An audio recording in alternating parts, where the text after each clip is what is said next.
పూరా లోకల్. నమస్తే, welcome to పూరా లోకల్. ప్రస్తుతం ఇక తెలంగాణ రాష్ట్రంలో త్వరలో జెడ్పీటీసీ, ఎంపీటీసీ, సర్పంచ్ ఎన్నికలు జరగబోతున్నాయి. ప్రస్తుతం మనం హుస్నాబాద్ నియోజకవర్గంలో ఉన్నాము. మనతో పాటు ఉన్నారు ఈ హుస్నాబాద్ మండల కాంగ్రెస్ పార్టీ మాజీ అధ్యక్షులు అక్కు శ్రీనివాస్ గారితో ఉన్నాము.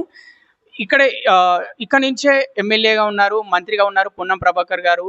ముఖ్యంగా ఒక గుండె లాంటిది అనుకోవచ్చు ఇప్పుడు రాష్ట్ర ప్రభుత్వానికి హుస్నాబాద్ నియోజకవర్గం. మరి త్వరలో ఇక్కడ స్థానిక సంస్థల ఎన్నికలు జరగబోతున్నాయి. మరి ఇక్కడ పార్టీ ఏ విధంగా సన్నద్ధం కాబోతున్నాయి?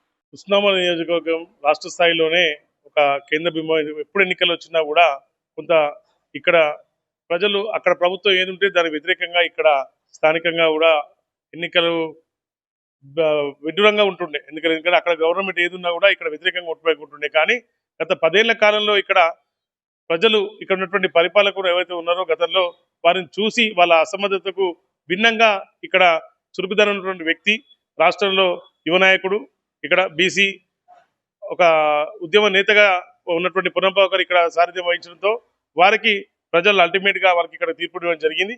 తదనంతరం వారికి హుస్నాబాద్ నుంచి చరిత్రలోనే నాడు ముస్లాబ్ నియోజక కేంద్రం నుంచి కావచ్చు, తర్వాత హిందూతు నియోజక కేంద్రం కావచ్చు, తదుపరి హుస్నా నియోజక కేంద్రంలో ఇన్ని మూడు తరాల తర్వాత కూడా ఇప్పటికి హుస్నాబాద్కి ఎప్పుడు మంత్రిగా అవకాశం రాలే. మొదటిసారిగా తానికి మంత్రిగా అవకాశం రావడం జరిగింది. వచ్చినాక కూడా కేవలం 18 నెలల కాలంలోనే తన మార్క పాలన మాత్రం హుస్నా నియోజక కేంద్రంలో రాష్ట్రంలోనే ఒక గుర్తింపుగా తీసుకొచ్చే పని తాను ఎప్పుడు మొదలుపెట్టాడు. ఇచ్చిన హామీలు, ఇచ్చిన 420 హామీలు అయితేనేమి, ముఖ్యమైన 6 గ్యారెంటీలు ఏమైతేనేమి పూర్తిగా నెరవేర్చట్లేదు ఈ ప్రభుత్వము. వ్యతిరేకత వచ్చింది ఈ ప్రభుత్వం మీద ప్రజల్లో అని ప్రతిపక్షాలు అంటున్నాయి, అటు బీఆర్ఎస్, బీజేపీ. ఏం చెప్తారు వాళ్ళకి? వ్యతిరేకత ప్రజల్లో రాలేదు. వ్యతిరేకత కేవలం టీఆర్ఎస్ సంబంధించిన కుటుంబంలోనే వచ్చింది. ఎందుకంటే ఇవాళ భిన్నంగా హరీష్ రావు ఒక దిక్కు, కేటీఆర్ ఒక దిక్కు, తదనంతరం వారికి ఉన్నటువంటి వారి లోపల ఆస్తి పంపాలు కావచ్చు, లేకపోతే ఆర్థిక విషయాలు కావచ్చు, రాజకీయ విషయాలు, కవిత కూడా భిన్నంగా బయటకు వచ్చి తన లోపల మార్పులు వచ్చినాయి తప్ప కానీ ప్రజల్లో ఎటువంటి మార్పు రాలేదు. ఎందుకంటే 10 ఏళ్ల టీఆర్ఎస్ పాలన పూర్తి స్థాయిలో చదివినటువంటి ప్రజలు అల్టిమేట్ గా తన రేవంత్ రెడ్డి పాలనకు అవకాశం ఇచ్చిళ్ళు. ఇక్కడ కేవలం 18 నెలల కాలంలోనే పూర్తయింది కాబట్టి పూర్తి స్థాయిలో అవకాశాలు ఉన్నంత వరకు కూడా ఇక్కడ ఉచిత బస్సు కావచ్చు, లేకపోతే కరెంటు కావచ్చు, కరెంటు కావచ్చు, సన్నబియ్యం కావచ్చు, రాష్ట్రంలోనే కాదు దేశంలోనే అత్యుత్తమైనటువంటి పథకాలను తీసుకొచ్చి వాళ్ళ విద్యారంగ పరంగా కావచ్చు, ఉపాధి రంగ పరంగా కావచ్చు, విద్యార్థులకు 10 ఏళ్ల కాలంలోనే 30 ఏళ్ల కాలం తర్వాత కూడా ఉద్యోగాలు చేయనటువంటి వరకు కూడా వీళ్ళ ప్రభుత్వ రంగ ఉద్యోగాల అవకాశం కూడా కల్పించింది ఈ ప్రభుత్వం. కాబట్టి వ్యతిరేకత ప్రజల్లో కాదు, కేవలం నాయకులలో ఉన్నది. ఆ నాయకులు వారికి వచ్చినటువంటి లోపాట్లను ప్రజల వైపు మలిపించి ప్రభుత్వానికి వ్యతిరేకంగా ఒక మాటను తీసుకొస్తున్నారు తప్ప కానీ ప్రజల్లో ఎక్కడటువంటి నిరుత్సాహపరంగా లేదు. ప్రభుత్వం మీద పూర్తి నమ్మకం ఉంది. అలాగే పల్లెల్లో మళ్ళీ సారే రావాలనుకుంటున్నారు, కారే కావాలనుకుంటున్నారని బీఆర్ఎస్ వర్కింగ్ ప్రెసిడెంట్ కేటీఆర్ చెప్తున్నారు. దాంతో పాటు ఈసారి జరగబోయే స్థానిక సంస్థల ఎన్నికల్లో ఎక్కువ స్థానాలు 75% వరకు మేమే గెలవబోతున్నామని వాళ్ళు ధీమా వ్యక్తం చేస్తున్నారు. అధికారంలో ఉన్న ఒక పార్టీ తరఫున మరి మీరు ఏం చెప్పాలనుకుంటున్నారు? సార్ కావాలని ఎవరు అనుకుంటలేదు. కేవలం ఇంతకుముందు చెప్పినట్టు కూడా సార్ కావాలని కేవలం ఆ ముగ్గురు సంబంధించినటువంటి కుటుంబ సభ్యుల మధ్య ఉన్నటువంటి వారే కోరుకుంటారు. దానికి వాళ్ళకే అవకాశం నమ్మకం లేకనే బిడ్డ స్వయంగా బయటకు వచ్చి తండ్రి వచ్చేటువంటి రాజకీయాలు కావు అని చెప్పి స్వయంగా బయటకు వస్తున్న విషయం కాబట్టి తన తండ్రి పైన వాళ్ళ కుటుంబ సభ్యులు వారికే నమ్మకం లేదు, ప్రజలు ఎక్కడ నమ్మకం అవకాశం లేదు. కాబట్టి ఎవరు ఇక్కడ కోరుకుంటలేదు సార్ని. సార్కి కావాల్సింది కేవలం ఈ వయసులో రెస్ట్. ఆ రెస్ట్ తీసుకుంటే సరిపోతుంది. కాబట్టి తను ఆరోగ్యంగా రెస్ట్ తీసుకొని ఫామ్ హౌస్ కు పరిమితమైండు.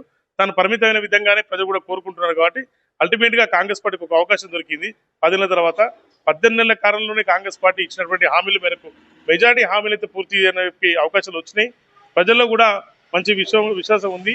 కాబట్టి ఎన్నికల నేపథ్యంలో కూడా ప్రజలు కాంగ్రెస్ పార్టీ వింటూ ఉంటారని పూర్తి స్థాయిలో ఆశిస్తున్నాం. ఎందుకంటే ఏకతాటిగా రుణమాఫీ కూడా చరిత్రలో ఎన్నడూ లేని విధంగా దేశ స్థాయిలో కూడా చేసినటువంటి ఘనత ప్రజలకు కేవలం తెలుసు, అర్థమవుతుంది. కాబట్టి ఎటువంటి ఉద్దేశం లేదు. ప్రజలు పూర్తిగా కాంగ్రెస్ వైపే ఉన్నారు. 22 నెలల్లో స్థానిక సంస్థల ఎన్నికలకు సంబంధించి సర్పంచ్ ఎన్నికలు జరగలేదు, తర్వాత జెడ్పీటీసీ, ఎంపీ, ఎన్టీసీ ఎన్నికలు జరగలేదు. మరి గ్రామాల్లో అభివృద్ధి ఎలా ఉంది అనుకుంటున్నారు? ఏమన్నా వెనుకబడిందా, లేకపోతే మీ పాలనలో సజావుగానే సాగుతుందా? అధికారుల పాలన కొనసాగుతుంది. 10 ఏళ్ల కాలంలో ఏదైతే వాడు అధికారికంగా ఉన్నప్పుడు వాళ్ళు చేసినా చేయకపోయినా ప్రజలు పూర్తి స్థాయిలో కాంగ్రెస్ ఒక అవకాశం ఇచ్చింది. కాబట్టి ఆ అవకాశాన్ని కొంత లోపాటు ఉన్నటువంటి విషయం అందరికీ తెలుసు. ప్రజలు రాష్ట్రంలో ఏం జరుగుతుందనే క్లియర్ గా ముఖ్యమంత్రి కూడా చెప్పిండు. ఆర్థిక వ్యవస్థ ఎట్లా ఉంది అనే విషయం దానికి కొంత సర్దుబాటు చేసుకోవడానికి కొంత కాలపరిమితి జరిగింది. ఎన్నికల నేపథ్యం అనేది రాష్ట్ర స్థాయిలో ఇష్యూ ఉంటుంది. కాబట్టి అప్పుడు ఉన్నటువంటి కాలంలో ఎప్పుడు ప్రజలకు అవసరం ఉంటుందో అప్పుడు ఎన్నికల నేపథ్యం తీసుకొచ్చే ప్రక్రియ ఉండేది. కొంత డిలే అయిన విషయం వాస్తవం కావచ్చు. దాని లోపల అధికారుల పాలన సజావుగా కావాలి కాబట్టి ఇక్కడ ఇబ్బంది ఏం లేదు. మొదటగా ఎప్పుడైనా సర్పంచ్ ఎన్నికలు జరుగుతాయి, తర్వాత జెడ్పీటీసీ ఎంపీటీసీ ఎన్నికలు జరుగుతాయి. కానీ మీ ప్రభుత్వ హయాంలో ఇప్పుడు మొదటగా జెడ్పీటీసీ ఎంపీటీసీ ఎన్నికలు నిర్వహిస్తున్నారని చెప్తున్నారు. నోటిఫికేషన్ విడుదల దాన్ని బట్టి 5 విడతలుగా. అంటే మీ స్వలాభం కోసమే, పార్టీ స్వలాభం కోసమే ఈ విధంగా ఎన్నికలు జరుపుతున్నారని అంటున్నారు. మరి వాళ్ళకి ఏం చెప్తారు? మూడంచెల పాలన అనేది బాపది ఇప్పుడు కాంగ్రెస్ పార్టీకి ఉన్నది కదా, దానికి ఇప్పుడు స్వలాభం ఏముండదు. దీంట్లో 8వ తారీఖు కోర్టు నేపథ్యంలో ఉంది కాబట్టి కోర్టు నేపథ్యం అయిన తర్వాత ఎన్నికల నేపథ్యం పూర్తి స్థాయిలో మనం కూడా బేరీ చేసుకొని మాట్లాడవచ్చు. కోర్టు నేపథ్యంలో ఉంది కాబట్టి కూడా పార్టీ పక్షాలు నేను కూడా ఇప్పుడు పూర్తి విషయాలు చెప్పలేను. బీసీ రిజర్వేషన్లు 42% తోటి ఎలక్షన్లకు వెళ్తున్నామని చెప్తున్నారు. మరి కోర్టు 8వ తారీఖు తీర్పు ఇవ్వబోతుంది. మరి ఆల్రెడీ అది ఒక పిటిషన్ వేశారు ఒకరు దీని మీద, రెడ్డి జాగృతి నుంచి. ఇది 50% పైగా ఉంది, రాజ్యాంగంలో దీనికి అట్లా అమలు లేదు అని చెప్తున్నారు. మరి మీ పార్టీ స్టాండ్ ఏంటి? తీర్పు కోసమే వెయిట్ చేస్తుందా? తీర్పు అవసరం లేకుండా కూడా ముందుకెళ్తారా? కోర్టు అల్టిమేట్ ఉంటుంది కాబట్టి కోర్టుకు ఎవరైనా కోర్టు ఇచ్చే నిర్ణయం బట్టి తదుపరి నిర్ణయం ఉంటాయి కావచ్చు. కానీ ఇన్ కేసు కాంగ్రెస్ పార్టీ మొదటిసారిగా ఇచ్చినటువంటి ఏదైతే కామారెడ్డి బీసీ డిక్లరేషన్ అవుతుందో ఆ డిక్లరేషన్కి అనుగుణంగా పార్టీ ఇచ్చినటువంటి హామీ మేరకు పూర్తి శాతం 42% ఏదైతే బీసీలకు ఇస్తారని మాట ఇచ్చిందో ఆ మాట ప్రకారమే కొనసాగుతుంది. అదనంగా దాని ప్రకారమే జీవో కూడా విడుదల జరిగింది. తమిళనాడులో ఏదైతే ఉద్దేశపూరితమైన 60% కొనసాగుతుందో అదే బేరీజ్గా ఇక్కడ కూడా రాష్ట్రంలో కూడా అవకాశం తీసుకుంది. ఈ అవకాశం తీసుకున్నప్పుడే ముందే ప్రజలను కూడా ప్రభుత్వ పక్షాన కూడా మా స్థానిక ఎమ్మెల్యే రాష్ట్ర రవాణా బీసీ సంక్షేమ శాఖ మంత్రి పొన్న ప్రభాకర్ కూడా ప్రజలకు ప్రతిపక్ష నాయకులు కూడా విజ్ఞప్తి చేయడం జరిగింది. అయినా ఉద్దేశపూర్వకంగా ఉన్నటువంటి కొంత పార్టీ నాయకులు అసెంబ్లీలో తీర్మానాలు ఒప్పుకొని ప్రజల పక్షాన ఉంటామని చెప్పని, బీజేపీ లాంటి వాళ్ళు కూడా అందరూ పూర్తి స్థాయిలో ఒప్పుకున్నా కూడా పార్టీ పక్షాన వాళ్ళు స్టాండ్గా తీసుకొని చెప్పలేకపోయారు. అయినా కాంగ్రెస్ పార్టీ ఇచ్చినటువంటి హామీ మేరకు ముందడుగు వేస్తుంది. కోర్టు నిర్ణయం ఎలా ఉన్నా కూడా కొనసాగే విధంగా కొనసాగుతుంది. పార్టీ నిర్ణయం కూడా 42% ఏదైతే ఉందో ఆ పార్టీ నిర్ణయం కూడా ఎన్నికల్లో కొనసాగుతుంది. బీసీలకు ఎలాంటి న్యాయం చేయబోతుంది మీ పార్టీ? అంటే ఆర్థికంగా, సామాజికంగా, రాజకీయంగా వెనుకబడి ఉన్నారు, వాళ్ళకి రిజర్వేషన్లు కల్పించాలని ముందుకెళ్తున్నారు కదా. నిజంగా అదే స్టాండ్ మీద ఉంటారా ఎప్పటికీ? అంటే ఫ్యూచర్లో జరగబోయే ఎన్నికల్లో కూడా బీసీలకు పెద్దపీట వేస్తారా? గతంలో ఎన్టీ రామారావు గారి పీరియడ్ తర్వాత బీసీలకు వచ్చినటువంటి ఒకే ఒక అవకాశం ఇప్పుడు నిరూపించుకోవడం కావచ్చు. ఇవాళ ప్రజాప్రతినిధులుగా ముందుకెళ్లడం కూడా కాంగ్రెస్ పార్టీ ఒకటే ఇచ్చినటువంటి హామీ మేరకు వచ్చే అవకాశం వచ్చింది. 18 నెలల కాలంలోనే ఇచ్చిన మాట మేరకు బీసీలకు అవకాశం కల్పించింది 42%. దాంతోపాటు కుల సంఘాల అభివృద్ధి కావచ్చు, ఇతర డెవలప్మెంట్ విషయంలో కావచ్చు, మొదటిసారి కూడా కార్పొరేషన్ చైర్మన్లు కూడా బీసీలకు అత్యధిక శాతంగా ఇచ్చింది కూడా కాంగ్రెస్ పార్టీ అని చెప్పి ప్రజలందరికీ తెలుసు.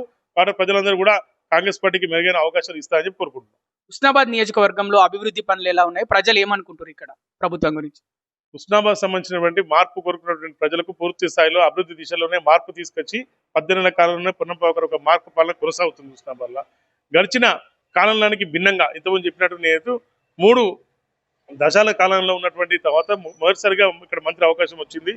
ఇక్కడ ఉన్నటువంటి హుస్నా ప్రాంతం అభివృద్ధి దిశలో కుప్పం కావచ్చు, లేదా పులివెందుల కావచ్చు, సిద్దిపేట కావచ్చు, గజ్వేల్ కన్నా కూడా మించి హుస్నాబాద్ కూడా రాష్ట్ర స్థాయిలో నెంబర్ 1 స్థాయిలో అభివృద్ధి చెందుతుందని చెప్పని పూర్తి స్థాయిలో మాకు నమ్మకం ఉంది.